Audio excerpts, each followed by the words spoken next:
Come gather round, people, wherever you roam, and admit that the waters around you have grown, and accept it that soon you'll be drenched to the bone.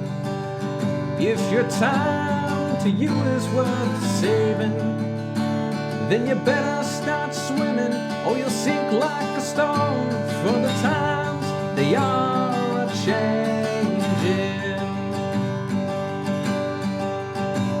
Remember, remember the 5th of November, the gunpowder treason and plots.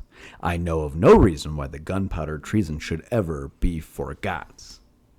Joe. What's up, man? Finally recording V for Vendetta. We finally are. For those of you who don't know, this is the Watchmen for Nixon podcast. I'm Garrett. I'm Joe. And we are going to bring to you guys a weekly review of the Watchmen TV show coming up on HBO starting October 20th. Not right that around far. the corner.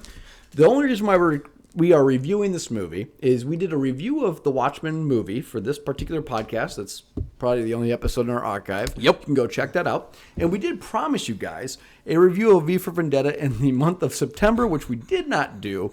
So we got together and we did our normal recording of our other episode that we do weekly called the Aliens and Cowboys podcast. If you're not a follower of that, go check that out. We just do kind of pop culture and kind of bullshit.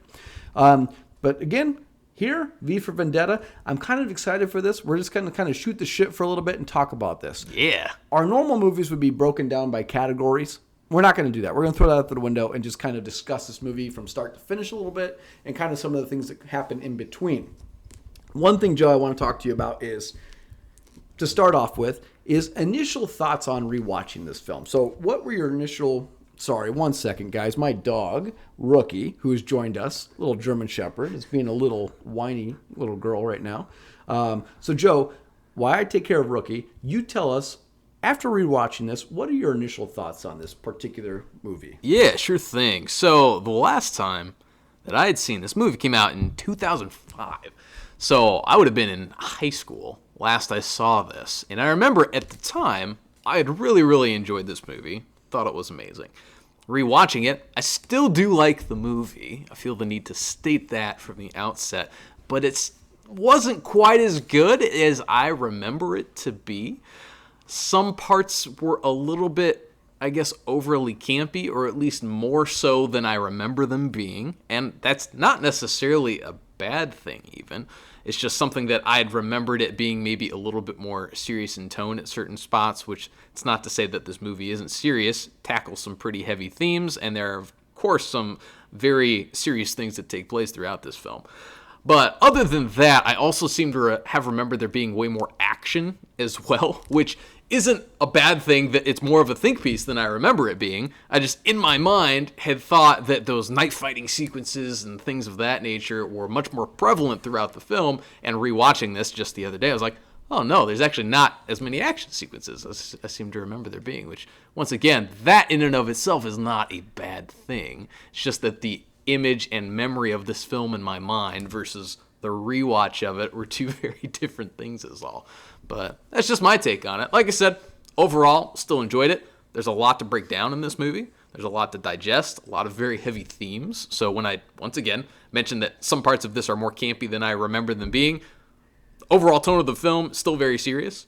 But this will be a good one. I'm excited to dive into some of these topics on here. But before we do, Garrett, what were your thoughts on the rewatch?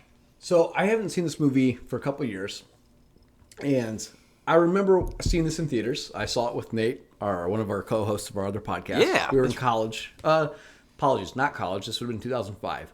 We were probably seniors in high school at the time. And I thought this movie was great. I really liked it in the theater, and I like it even more now. Nice, okay. And I understand why you're hesitant to think it's better than you remember it. I do think it's better. And I think it's even more appropriate for the time period we live in right now. Yeah, well, which that makes too. it that much better.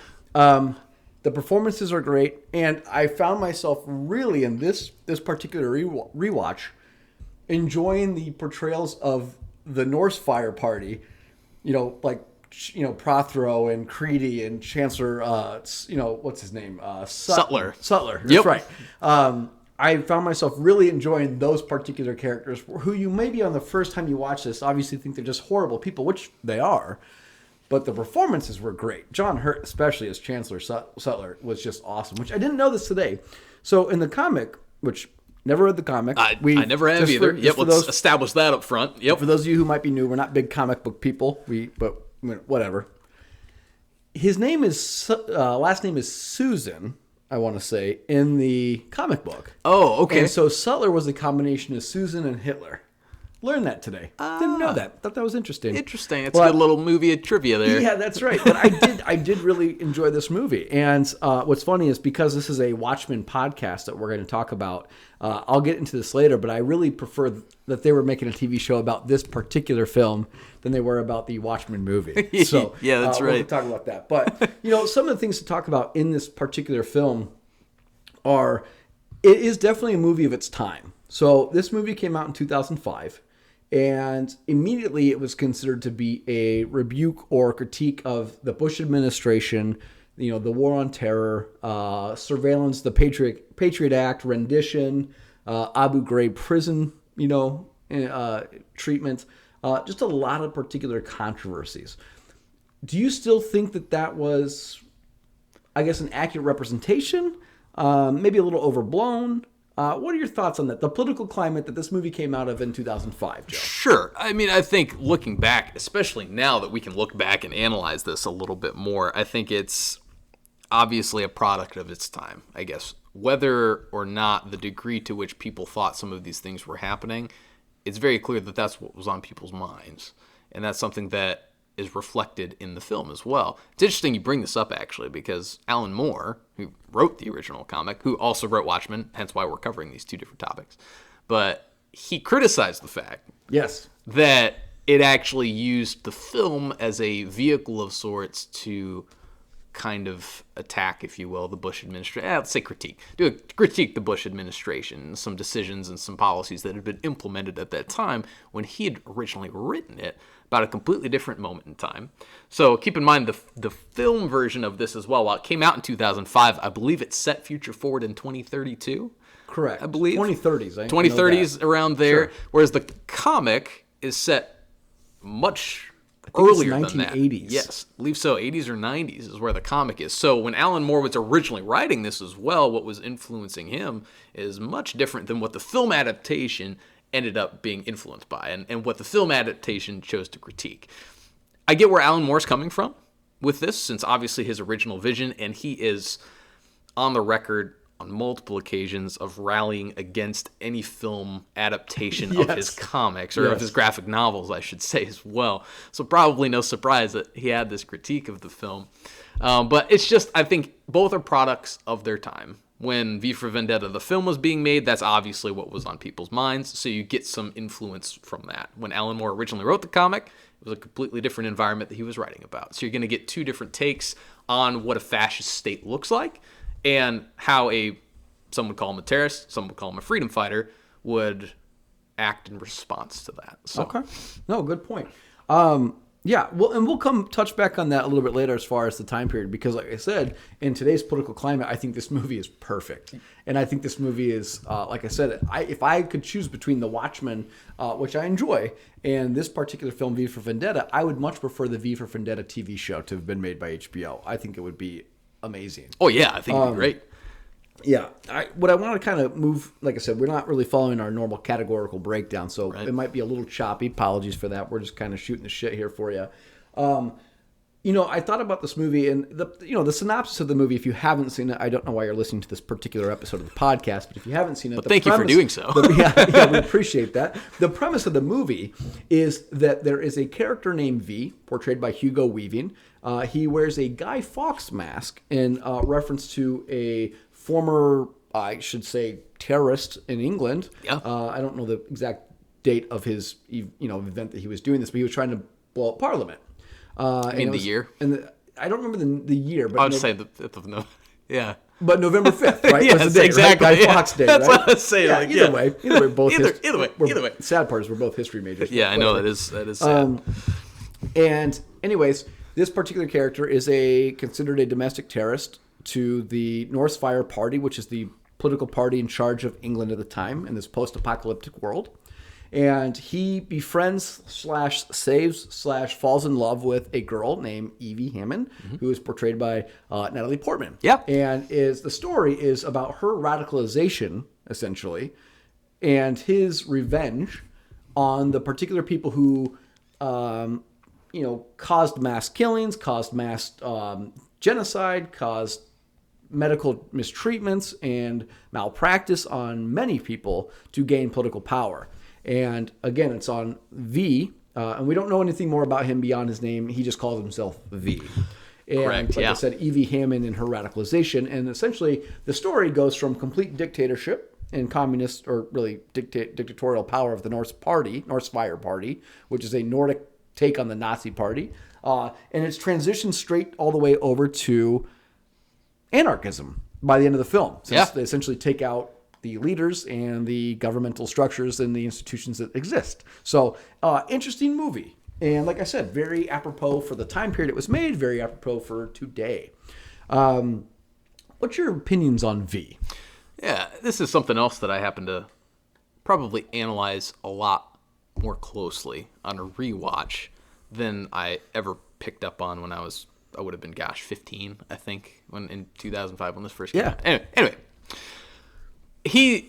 His tactics are definitely more out-and-out terrorism than I had first remembered them to have been when I first saw this movie. So rewatching this, it kind of cast him in a much more different light as well. Obviously, we know, even from the outset, they make it very obvious that this fascist government is evil, right? Right. And we learn more about it that cements that idea. So I'm not going to necessarily say there's a whole lot of sympathy there. But in terms of V's methods and how he goes about not only attacking Parliament, exacting revenge upon the people who harmed him in the past, and radicalizing Evie as well, it actually casts his character, I think, in a much more difficult light than maybe people think. A lot of people, V for Vendetta, freedom fighter. But I think the intent there is maybe to actually take a closer look at him and see what his actual methods are and how he goes about enforcing his own ideology. And ultimately, keep in mind, this is important too, what you just mentioned, he's not trying to set up a new democratic government. He's setting up an anarchy. He's an anarchist. So, you're going from strict order to the complete non-existence of it. Well, it says this. I don't even know if he's trying to take down the government per se regardless. I think he's just simply trying to extract revenge, unless you disagree. Yeah. And if you do, that's great. We can have the discussion. I don't think he cares if it's a dictatorship. I don't think he cares if it's a democracy or if it's anarchy. I think that he knows that the people who rose to power in a corrupt way and caused him personal harm and many people that he might have known, or just many people harm in general. And I think he's extracting revenge on them. I think if this was a democratically elected, which I'm assuming they were democratically elected at some point, like, no different than the Nazi Party. I think that, he is exacting revenge on probably a democratically elected leader who turned out to become a fascist dictator. So it's really interesting. But again, I don't think he cares about the government structure left standing when he's, because he, I think, very well knows he's going to die before he's able to see what comes out of his efforts. Yeah, I don't think he has any illusions of the fact that this is not a campaign he's going to actually live through. Right. Yeah. No, and I mean, obviously the small nuances of the film, like I want to nitpick this film as far as things that don't work in today on a rewatch. Right. But let's save that. So if you could pin that and remind me to come back to that show, that would be great. What are your opinions on Evie Hammond? So I really like her character. Also really like Natalie Portman's portrayal. Absolutely. Of Evie. This was really, and I do remember this initially watching as well. Keep in mind, 2005, Revenge of the Sith has come out as well in 2005. Okay. The last time that Natalie Portman will portray Padme in the Star Wars series. Which is great. Compare that to V for Vendetta, and performance-wise, we've talked about this before on our other podcast, Aliens and Cowboys, in terms of Star Wars and some of the actors' portrayals of characters. So just from a strict actress perspective, she does a phenomenal job as Evie. Really enjoyed her in this role versus where some of the performances in Star Wars, not so much. So the same year, comparing and contrasting that, I find really interesting.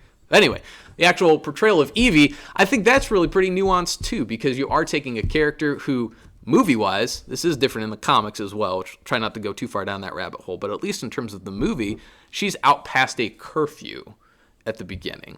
And she's just trying to get over to another person's house, essentially, is what she's doing. She gets stopped by a member of the police force named the Finger. Yep. And they're going to assault her in the streets. That's when she first meets V. So he saves her from the outset, and then it follows her through kind of trying to understand who he is, what he's about, and her eventual, I still call it radicalization, toward where she's eventually able to understand that it's the idea that's important, not necessarily V as an individual, and that she can be part of something larger than what she has been. So as an actual character and her progression throughout the movie, I think it's a very strong performance and something that you can see clearly why she gets from one point to the other as a result of that. Yeah. I remember the controversy behind her performance, just of the head shaving. Not so much the controversy as far as her being picked, because I don't think she's British.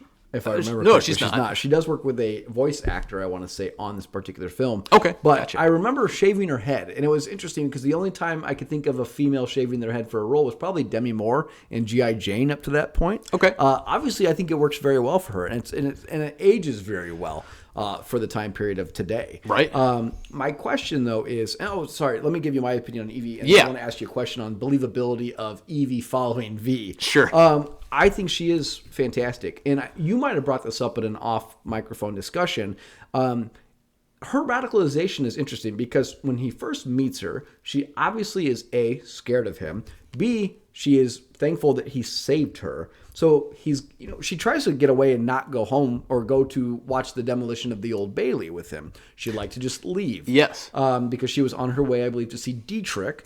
Now, this is where the comic and the movie is a little different. So in the comic, she's essentially a prostitute going to sleep with Dietrich, who is an organized crime guy in the comic, from my understanding. Whereas in the movie, he is simply the host of a comic TV show who is a homosexual who tries to hide that by having women come over to his house to act like he's entertaining them. Right. Okay. Now, what's funny is we don't really know if she's not really a prostitute. We don't know, though, if she was going to go over there to sleep with him or if she had the intention of going over there to sleep with him. They never answer that question, but it's an interesting question to ask. Regardless, I think her portrayal is very good. I really enjoyed her on the rewatch when they do blow up the Old Bailey. Is her reaction is she's horrified. Right. She is extremely scared. She didn't think that was going to happen. I really liked that. I also really enjoyed her performance when she is being captured/tortured by V, when he is running through that basically simulation with her to try to get her to not fear anything. And she comes out the other side way stronger, but doesn't trust him, doesn't believe him, and she leaves him. I think that's the strongest part of the entire film for her. Personally, I just really like Natalie Portman. So I think she's great in this film. Yeah, fair enough. Now, what do you think the believability, though, is? So when V does attack the Fingermen and saves Evie from being essentially sexually assaulted, how believable is it that she would have continued on with him? Or do you think, is that believable? I think in the movie anyway, they set that part up to be where she's wanting something more. Because keep in mind, her backstory is that she does have these traumatic experiences with her parents being taken by the government because they were speaking out against the government. So bearing that in mind, she now encounters a figure who's very clearly fighting back against the government. Yeah, I would say that part, yes. I think it does make sense that she would probably tag along with him to go see exactly what he's about, because she does have a reason herself to not trust the government and to probably want to fight back against them as well. So I'm actually going to say yes. I think it does make sense that she would tag along to see what exactly it is that he's going to be doing. Now, had she known what was in store for her when he blows up the Bailey, I don't think she would have accompanied him. Okay. If she had known exactly what was going to be taking place. Okay. How about you? Fair. No, that's fair. I don't find it believable just because she is not necessarily I don't want to say a strong character. She is a strong character. She's not a character that would probably stick her neck out at that point to that degree. Okay. After all, it's only after, I believe the network is called BTN. And it's after V shows up. He basically takes everybody hostage, sets the bomb in the network. And she has a better understanding of him at that point that she attacks the police officer that's holding a gun to him. True. Right? Yeah. I don't remember the actor's name. It's Lestrade in the Sherlock Holmes series, or the Sherlock series. That's right. At that particular time where she meets him originally, after the Fingermen have attacked her, I find it unbelievable that she would go there with him. And that just speaks to my larger non-believability of V in the first place, going forward, of surviving for 20 years the way he has. Okay. Which, like I said, I want to nitpick later. But I think after such a close call and encounter, she would have gone home. I don't buy that she would have gone off with him to the rooftops to listen to music. Okay. I mean, that's essentially what it is to go listen to an orchestra, I believe. Right. And I just don't find that very believable. After this basically blows up the Old Bailey, let's talk about the government response here, because I love this. So John Hurt plays Chancellor Sutler, and God, it's great, because the portrayal of this is that he is always on a monitor. You never see him in person until the very end. Right. Okay. He's on a monitor, always speaking down to 5 or 6 people in a row, different department heads, and, just basically lambasting to them. And sometimes it just simply will zoom in on his mouth speaking, which is even better thematically and, basically cinematically. It just looks, I don't know, it just has a better feel to it, grimy feel to it. Sure. But I really enjoy John Hurt's performance and the way he sets each department out to do what they need to do to crack down on a V, to crack down on an EV, to come up with a way to spin this, that the Old Bailey is a symbol of our old time and our new Bailey will be a symbol of what we need to be going forward. And we need to already have spin factor, that the demolition, it was already an old rickety building, and that we chose to blow this up. I mean, fantastic viewpoint of the government. I really thought on a rewatch this was great. And I don't know. I like I said, I want more of that. I want Sutler's story.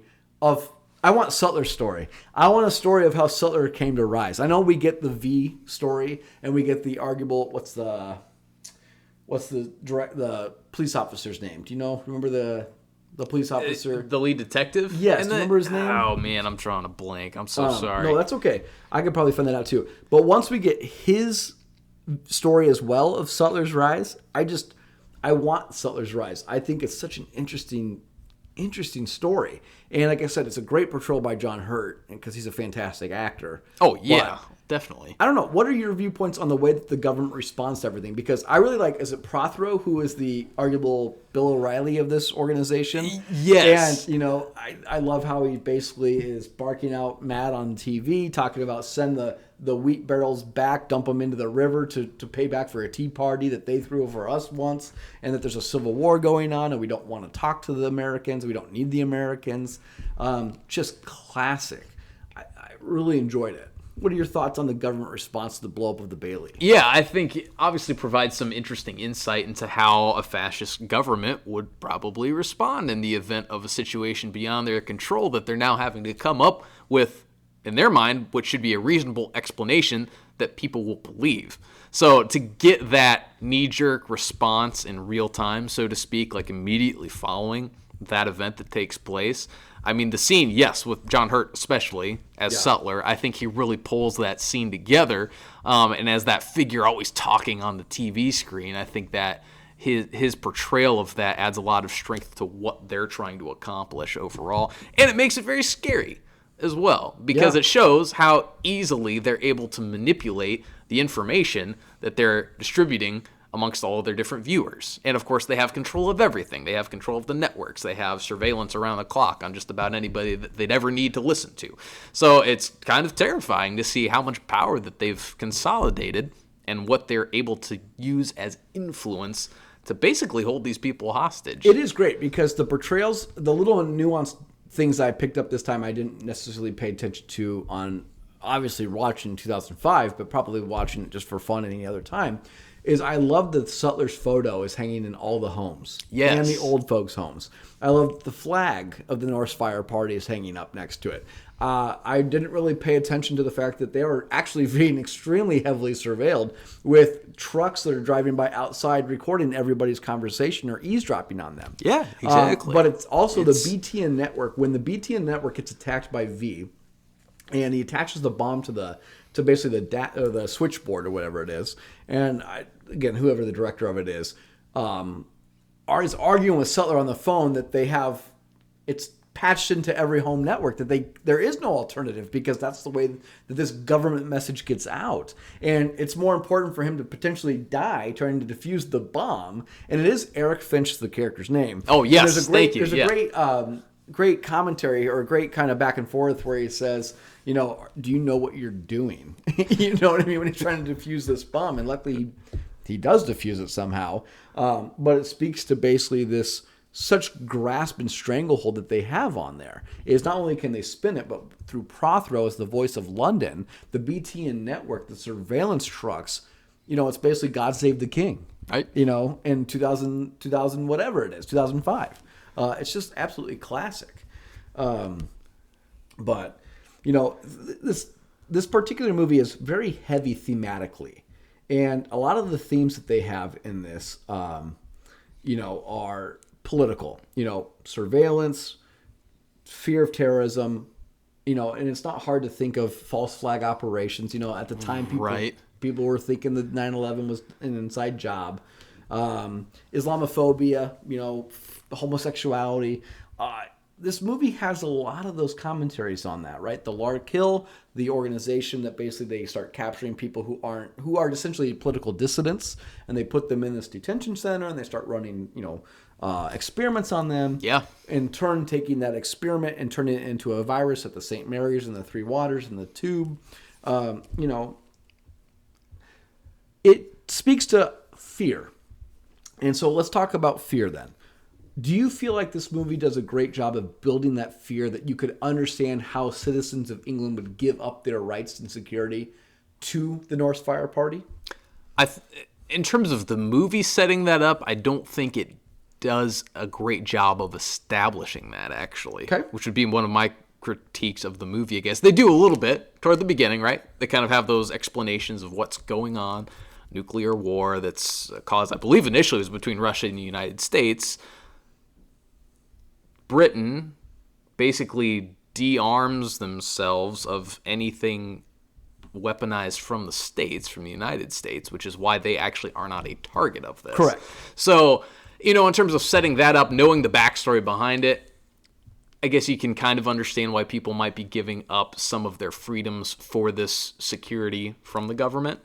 But that's obviously the big trade-off, right? It's like, how far are you willing to go? How much freedom are you actually willing to give up for protection? And is giving up that freedom worth whatever the protection might actually be providing to you? So, I don't know. I don't think the movie does a great job of setting that up. Knowing the backstory, though, and reading into that a little bit further, especially with the prospect of a nuclear war that's not only just a possibility, but in universe, it's already happened. It's just that they were specifically not a target. So, okay. What are your thoughts? I mean, I think it does. I think of what we as Americans would give up and have given up for fear of, say, arguable terrorist attacks, right? And not to get too political, we don't want to, step over that bound. But just the most obvious one is airports, right? It used to be you could meet your people at their gate. Right. Now you have to get there 2 hours ahead of time to get through security, take off your shoes, take everything out of your bag. Everything has to be searched.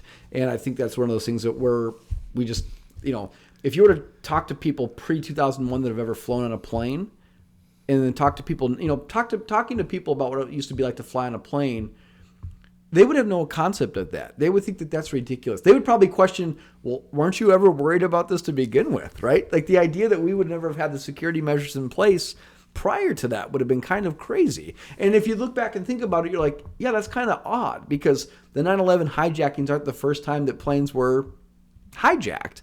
And so it is kind of funny that is the extent to which our security went from 0 to 60, right? The Patriot Act, rendition, it's a very interesting commentary because that is all basically viewed in this film as Creedy, right? Creedy is the guy that will show up at your doorstep, kick over your door, put you in a black bag and take you away. Exactly. The Abu Ghraib prison scandal, the idea that these prisoners, once they're put in these little cages, their hoods over their head and tortured. And they do a good job of building fear, because the one thing we don't want, we live in fear of in 2005 is a terrorist attack. What we live in fear of today is probably a mass shooting. And it's interesting to think what people would give up for their arguable safety today if you could eliminate the probability of a mass shooting. Right. So I think, again, speaking to why this movie is so amazing for today's time period, I do think I think they do build a great sense of fear. Specifically, the Three Waters, when they talk about attacking a water treatment plant and attacking a kid's school, essentially, what can create better fear and chaos and confusion than that? And so I think they do arguably pick ideal targets that people would give up rights for safety. So I think the movie does a very good job at picking those select options. Gotcha. Not to say that they're probably in the comic book. I'm not sure. Yeah, I do not know for sure about but that. The film, and I'm sorry, I meant just more from the outset. What caused them to get to the point where they're at in the movie? So like, oh, sorry, the complete. Nope, that's fine. I might have misunderstood what you had asked too, but it's all good, man. Sorry. Okay. So let's talk about going forward in this film. What do you think? What do you think ages well in this film? What do I think ages well in this film? A number of different things. One, from just movie standpoint, the actors, the talent itself, right? From the topic, it's everything we've mentioned thus far. The fact that it is something that can seem as relevant today as it would have in 2005, as it would have probably in the 80s or in the 90s. I think there's something inherently very relatable about a story like this. So whether it's the fear being generated by the government to try to keep people in control, whether it's the, feeling the urge to fight back against oppression, I think there's a lot of things that carry through regardless of what decade that you're watching this movie in. So there's a lot that holds up in that regard. Okay. I agree with you. I think one of the best things that holds up in today is, I think Evie being such a strong character against such odds. Yeah. To be able to essentially topple a government is very impressive. I agree with you that the idea of, I think that, exactly what you said previously. I think that the idea of giving up rights for safety is very apparent today, and what people are willing to do. I want to ask you, though, about aging, what ages well. Do you think Hugo Weaving, granted, you don't see his physical face, you don't see him, you just know his voice. Do you think that he ages well, or V in general? Let's start with V, and then let's go to Hugo Weaving. Do you think V ages well? In terms of the character itself, and their portrayal of that? Yeah, I think V does, absolutely. I think it's a testament to the impact that not only the film, but the comic has had as well for V as a character, because V is used, the mask especially, the Guy Fawkes mask, is used as a symbol of resistance today as well. So Correct. In terms of the appearance, the character himself, and what he stands for, once again, as I mentioned at the outset of this episode, he's definitely a more darker of a character, I guess you could say, than I remember him being. The lengths at which he's willing to go to accomplish his own ends, right? But still, the fact that he is, by and large, a figure that's meant to be someone who's standing up against an oppressive regime of some kind, and that in the real world, people are using his likeness, the Guy Fawkes mask, to do the same, yeah, I'd say that absolutely holds up in terms of where we're at currently with that. Just a sideline from that, Hugo Weaving, if you want to know my thoughts on that and how that carries through as the acting and the actual person they cast, still yes. I think he does a great job of bringing a kind of whimsical, theatrical approach to V and still making him compelling despite the fact you never see his face. And that has got to be, I'm obviously not an actor, but I have to imagine that's probably the most difficult thing to do, is to convey emotion and to convey the severity of what you're trying to convey without having any emotions displayed. So I think he does a great job. Good point. And it is interesting you talk about the emotion, because he's obviously behind a Guy Fawkes mask. And so there is no movement when he is feeling what he's feeling. Hugo Weaving has one of those voices that is very distinct, so you can tell who he is. So I don't know like if you were to remake this today, and I want to get to that discussion later, I don't know if you would essentially remake it with him, but it is interesting because you have to have such a distinct voice for a character that you do not see their face. Very much so. Now, one thing I would think about with V, I think that does not age well is I kind of had a problem with the fact that he fell in. Sorry, I apologize. Am I speaking about what ages well or not what? But I have a problem with V. Sorry. What I have a problem with V is I don't like that V falls in love with Evie. Okay? Yeah. It kind of felt, now granted, I know that she's an adult, but because it's such kind of a father-daughter feel, it made me think about another Natalie Portman movie called The Professional with John Reno. Oh, yeah. Where Leon has this kind of relationship with her as like a 10-year-old girl. This movie's, like I said, I know that she's a strong female lead, and I'm sure she can make all her decisions. It did not age well to me that he's essentially, by the end of the film, in love with her. And I don't feel like she's in love with him necessarily. No, I do not get that impression either. I know that she does not want him to die at the end of the movie before she, puts the train in towards Parliament. Right. But she definitely doesn't, I don't believe she says, I love you back to him. So, very interesting. I don't really know that they should have taken the character that direction to say that he falls in love with her, considering, he's been living alone for 20 years? I think they say in the film. He's been planning this for 20 years. Yeah. So, his character... Now, is he genetically enhanced? I do not know for sure. It seems like he has some kind of superhuman strength of some kind. Correct. At least and I don't want to say superhuman. Let's just call him stronger than the average human. Maybe that'd be the better way to describe it. And he obviously has probably much better endurance than the average human, I would say. But he's definitely a tactician, so I'll give him that. Yeah. But they don't ever fully state that he was enhanced. Like, he's not a soldier. From my understanding, when they're doing experiments on him, they are trying to figure out a virus and a cure for this virus so they can turn it into the St. Mary's virus, from my understanding. That's my understanding as well. It's not like they're trying to biologically enhance someone Captain America style to make a super soldier program or something like that. But by the end of the movie, once he's been shot 40 times and then lifts Creedy up and then snaps his neck, okay, very strong. Yeah. I really enjoyed his character up until the point where he is torturing her. Not because he's torturing her. That I understand why he's going through that with her. I really enjoyed his character with his fascination with the Count of Monte Cristo. Yeah. I thought was great. And it's really interesting because that's such a commentary on revenge, which is exactly what his character is a commentary on revenge and how he's willing to give up or destroy whatever he can. I mean, for all you know, after V convinces Evie to hit that switch and they blow up Parliament, they go into an anarchy and civil war for all we know. We don't know where that ends. Correct. Okay, but he doesn't care. Nope. He's accomplished what he set out to he accomplish took by the end of Evie's that. life at the BT network, and we don't know how happy she is. She's single, we're assuming. She doesn't have her parents, but she lives alone. I'm assuming she makes enough money to survive. And he completely turns her world upside down. And there's that saying that ignorance is bliss, and maybe she's happy prior to this. I don't know. But we do know that she can't be happy in that previous life. It's like being unplugged from the Matrix, ironically, because she can't go back. Right. He basically gave her the red pill or whatever it is. Pretty much, yeah. Yes. And he doesn't even really give her a choice. That's the sad part. She walks away from him and she goes to Dietrich's house. And because Dietrich gets caught, he saves her life, but he doesn't converse with her at that point. He just throws her into torture. He doesn't give her an option. And I think that that's one of those things where he is way more concerned about his particular aims than he really is about Evie and her viewpoints on things. Right.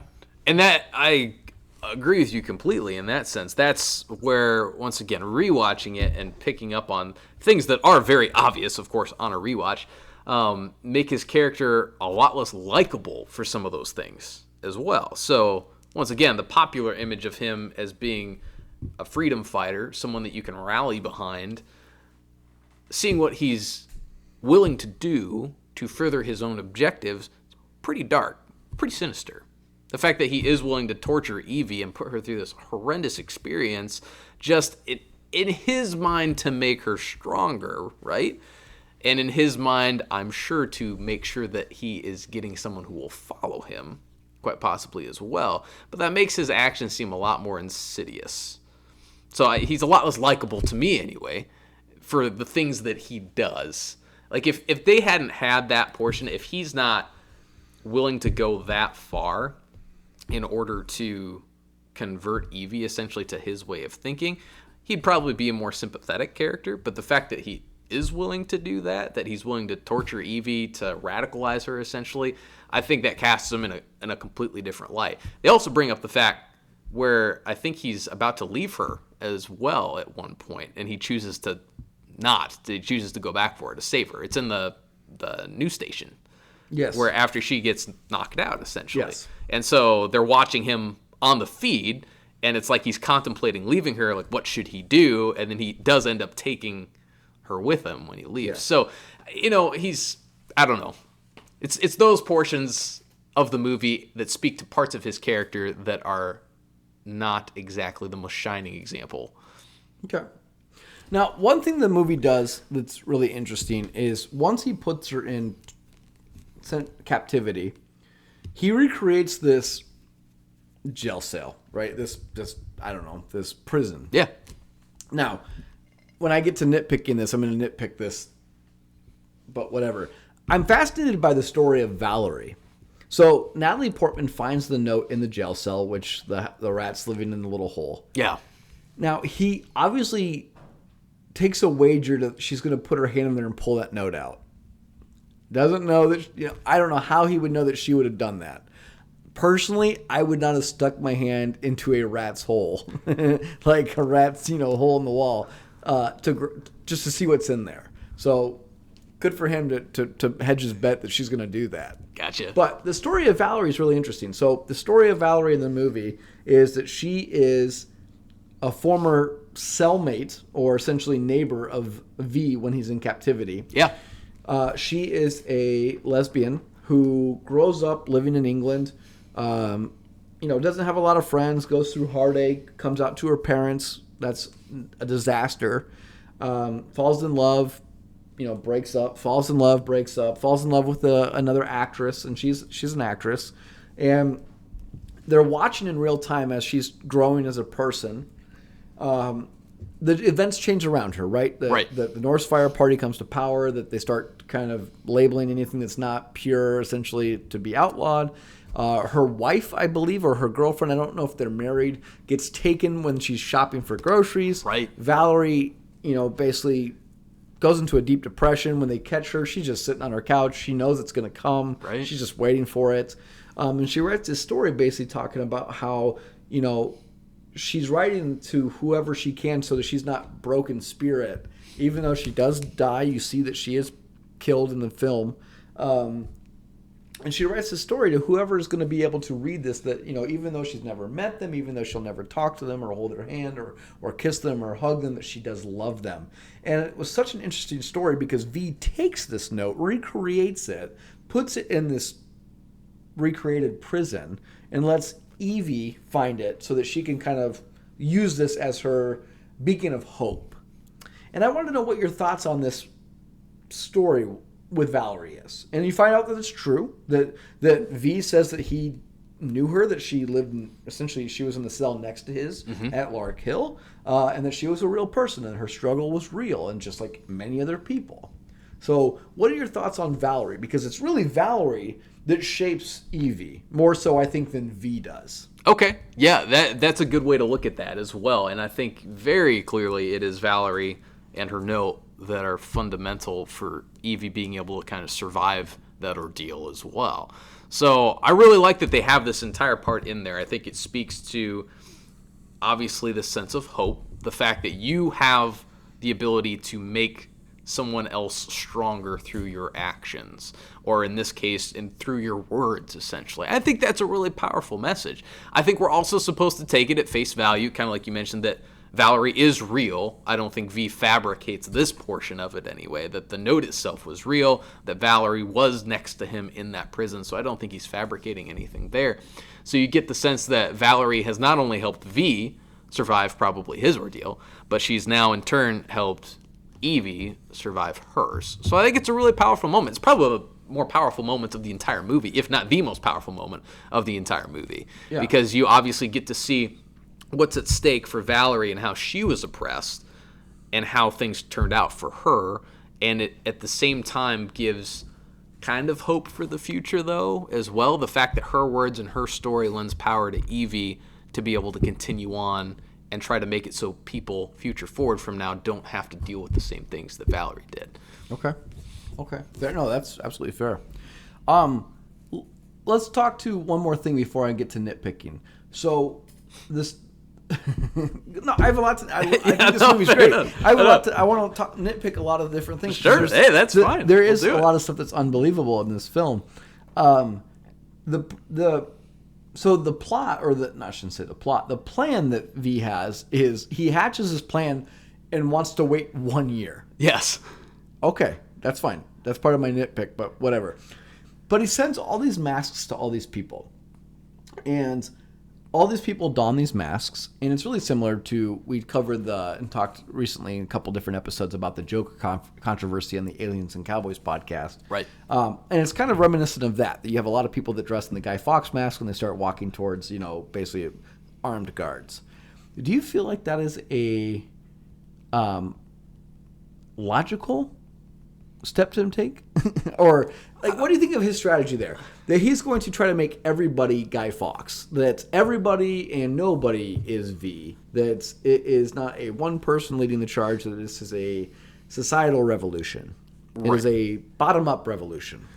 I just want to know what your thoughts on this were. That was his plot, to start doing little things to get people on board.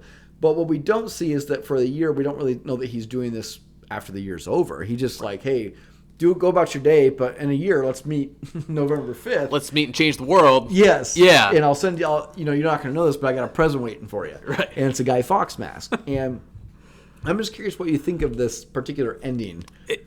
Okay, yeah, so leading up to the ending, I think we have to infer a lot with the information that we're giving in this sequence. I would agree with you. I probably nitpick this plan that he has because he's putting a lot of faith in these people to realize the severity to which they're being oppressed and their willingness to do something about it. It's one thing to understand what's happening and just put up with it because you don't think you have the power to do anything about it. It's another thing to take the next step and actually see what power you have to affect change to your current circumstances. And very clearly and very powerfully, everyone chooses to make a difference. Everyone chooses to stand up to this oppressive regime and say that they're not going to take that anymore. So that's very powerful, but they don't do a whole lot to show what V is actually actively doing to further this. It does show us the main thing I remember from the movie, which is very depressing and a powerful moment where people start to rise up without his direct interference. But it's when the young girl is wearing the Guy Fawkes mask and the hat and the cape and everything. And it looks, I think he's a detective. It's all silent. He's a finger man. It's okay, yeah. So because he holds up his badge anyway, yeah. So he shoots this girl just because she's dressed like Guy Fawkes. Well, graffiti is punishable by death. Well, yeah, very clearly in this fascist regime. And so you don't see what happens to him. It pans away, but not good things happen to this guy because the people see him do this and they retaliate against him. So I think we're supposed to infer, this is a very long-winded response to your question, but we're supposed to infer that is probably happening, not necessarily that exact situation, but things of that nature are happening with a high degree of frequency, and people are finally realizing that, oh, hey, you know what? There is this guy with a plan. If we can all band together to do something about it, we could actually force a change to our current situation. So it's a really interesting thing because that particular scene could be an analogy for say police violence, right? Yeah, it absolutely could. I've got 3 things left to cover on this before we put a bow on the podcast. So sure. What I want to do is I want to nitpick it. I want to talk about TV versus a remake. And I want to talk about what would a similar thing have to happen for a revolution here to start. Gotcha. So, sorry. Let me nitpick Gotta throw that one at me. Yeah, let me nitpick this here. So, I have a lot of problems with V. in this movie. And some of the problems I have with him are, obviously just kidnapping and torturing Natalie Portman. I have a really big problem with. I have a problem with the fact that when he's buzzing her head, she just can't tell that it's him. Because we know before that part, she sees his hands because she comments on his hands when she's in the, what does he call his lair? Oh, the Shadow Gallery. Yeah, Shadow Gallery. That's the most comic booky part of the whole thing, is that his lair's called the Shadow Gallery. So she comments on his hands, and, he acknowledges it. But when she's getting her head shaved, he's wearing, it's a human hands, you can tell, and he's just wearing latex gloves that are kind of see-through. There's no burns, there's no scars. I'm assuming this guy's not wearing a mask. So it's just ironic that she can't, at no point can she tell that V is the person questioning her. I find that hard to believe. Okay. All right. What do you think? Buy it? I buy it for the purpose of what we're supposed to be buying because they want for, you to buy it. I guess, yeah, which admittedly is not necessarily a strength of their storytelling as part of it. But I do think that a couple things here that lend credibility to the fact that she would not suspect this. One, I think she trusts V, at least to a point prior to this, that in her mind, there's absolutely no way this would be V. That's just not even, I don't think crossing her mind is a possibility. Right. Combined with the fact that she, unfortunately, has had a very scary and very similar situation happen to her from her past that she can immediately relate to as a result of her parents getting captured as well. And then combined on top of that with the fact that I think he probably is concealing himself enough that if she were to actually look, she wouldn't think anything of it. I'm going to give the hands a pass. You're talking about the latex gloves you can see through. I think that's just a what about his voice? Production thing. So, no, I get it. I guess I don't have a good answer for you. That's there. okay. I just even rewatching it, I'm like, how can she not tell it's him? Right. I was just like, she's sitting there crying while she's getting her head shaved. I'm like, is there no mirror? Maybe there's not. I don't think there would be necessarily. Every barbershop I also think I've been that's to. actually her crying. Like that was sounded super dumb. Obviously she's crying in that scene, but in terms of, that's not her acting, I guess is my point. Like I think I remember reading a news story like back shortly after the movie actually came out that she was like actually of course upset because she's having her head shaved, you know. So that isn't, those tears are real, not necessarily just her acting. So yeah. Do you believe that that this would be 20 years for him to hatch this plan? Okay. Let's just take the train to the Parliament. This is a tunnel he had to clear himself. He had to lay his own train track for part of it. Right. Is that believable? That's the part that no. Okay. The fact that he can lay that much track. Now, in terms of the time period, that makes more sense in this context, right? The fact that it's a one-man operation to set up this entire series of events and that he'd have to do all that by himself, lay all the track, get the tunnel cleared, all that kind of stuff. But with all the surveillance that this fascist state has, I would think they would probably catch wind of this at some point. Okay. So, yeah, I get, once again, we have to suspend disbelief a little bit. Sure. So that they I'm can nitpicking. culminate in their conclusion of the story, but yeah. How about at the end of the film where he gets shot 100 times? Yeah, okay, so unrealistic. I think he is supposedly wearing a bulletproof vest or breastplate of some kind. Sure.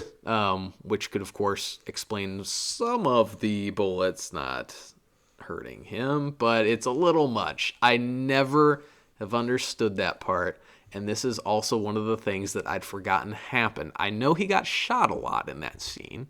Yes. Right? Like from me just trying to remember prior to my rewatch, but what I did not remember until my rewatch is that he literally just stands there intentionally to get shot, to let them all unload, and then he's like, now it's my turn or whatever, and yes, goes to town with his knives. But how old do you think V is? How old do I think V is? Yes. I would say probably in his mid 30s to early 40s. Okay. Even though it's 20 years he's been doing this? Yeah, I would say so. I'm trying to think, because when it has his character at Larkhill, that's kind of what a lot of that hinges on, like the age at which he was captured and had experiments conducted on him. Okay.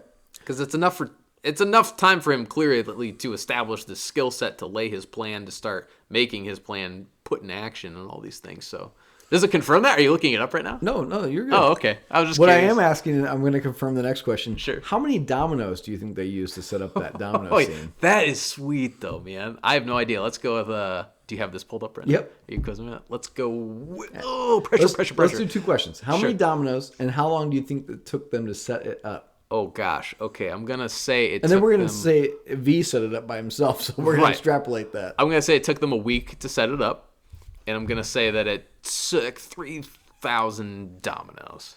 3,000 dominoes? Sure. Yeah. Let's see here. Let me It's see. a big V. Although, admittedly, I don't know what 3,000 dominoes looks like. Okay. So it took 200 hours. Okay. So was it 8 days? 10 days? No, almost less than 10 days. 22,000 dominoes to set that scene up. Oh. Okay, I was a little off on that. And it was part. professional domino assemblers, 200 hours. So that's plural. So if V is doing this by himself, longer. Okay.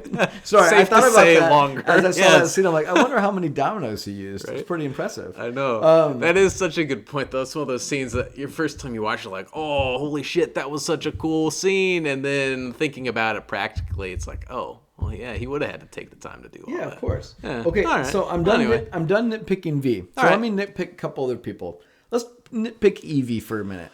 How believable is it that she's going to just be okay with V after he tortures her? Not at all. Like, there's no... This is why I also say that it's definitely a radicalization of her Okay. as well, to turn her toward his way of thinking about things. Because at least from my perspective, you find out that this person has betrayed you to that extent. It's like so long. So I find that hard to believe, especially do with someone too. as at that point as strong and as independent as she is, to then kind of go back to him at. I do too, and I don't think the film actually tells you how long she's in captivity. Yeah, I don't think so, but it'd have to be less than a year. I mean, because we know the Right. rough timetable. It's within the year, Yeah, correct. it's within the year, but that's all the guidance I think we'd have for that. So Do you find it hard that V is arguably successful? Like, do you not think that a government of this size, of this much surveillance, of this much power and capability would have squashed this? right. No, and that is the part, kind of like with the laying track. Yes. And the fact that nobody caught on to this, you Right. know, it does seem hard to believe.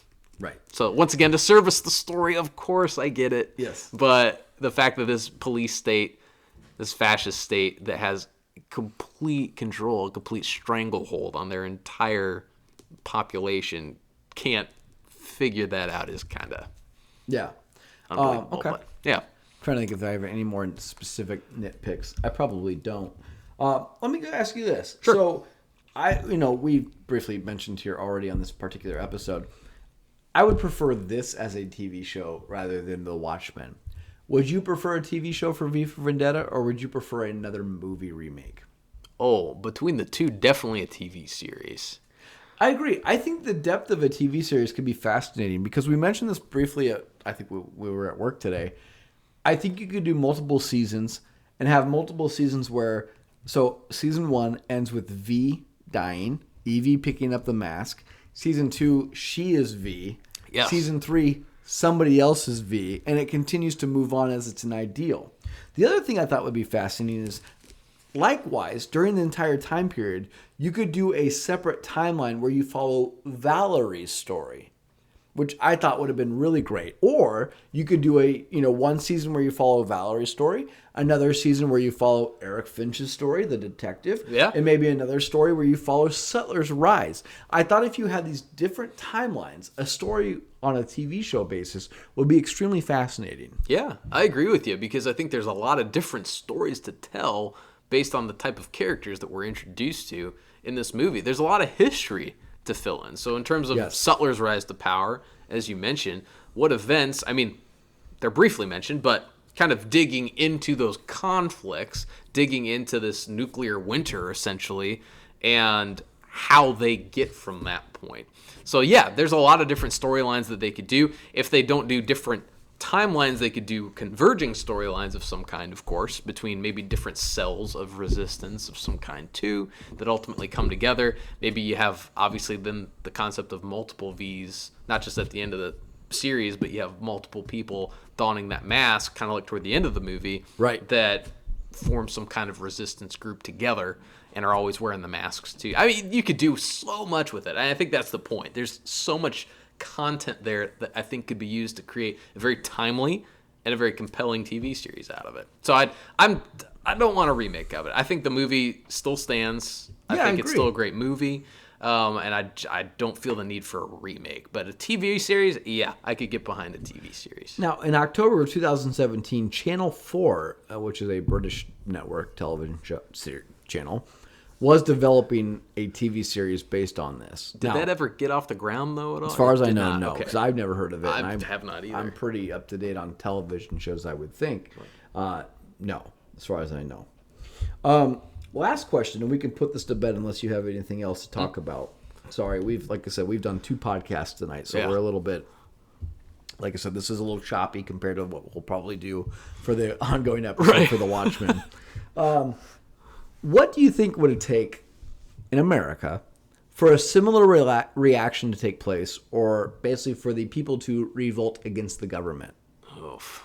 I know it's a very deep question. That is a deep But that's why we're ending on this. Yeah, I know. I think it would take a number of different things. Or how about this? Let's make this easier. Okay. What would it take for you to give up, either A, give up rights, or B, to revolt? I think they're intertwined. Okay. At least to a certain extent. Because you're always going to have radicals. You're always going to have people that will want to revolt against the government. They're on Twitter. Yeah, very true. In terms of what ultimately is kind of the result of this movie with an anarchy, that's not a solution to anything, in my opinion. So having that as the end game would be an awful end game to have. I think it would require, not me, but in terms of the government for society to get to that point, is it would require a similar series of events where there are events that take place that make people ask themselves that fundamental question of how much of my personal freedom am I willing to give up for safety and protection. And if enough of that freedom is given up, then a little bit more freedom gets given up, and a little bit more, and eventually you arrive at a point similar to what we have in the movie. And then from there, of course, once it becomes clear that the desires and the goals of a fascist government starts to suppress the people, so the illusion is gone between freedom and what you've given up for your securities, and that line is crossed, which I think is inevitable once it would get to that point. Then it's there where you have that revolutionary moment.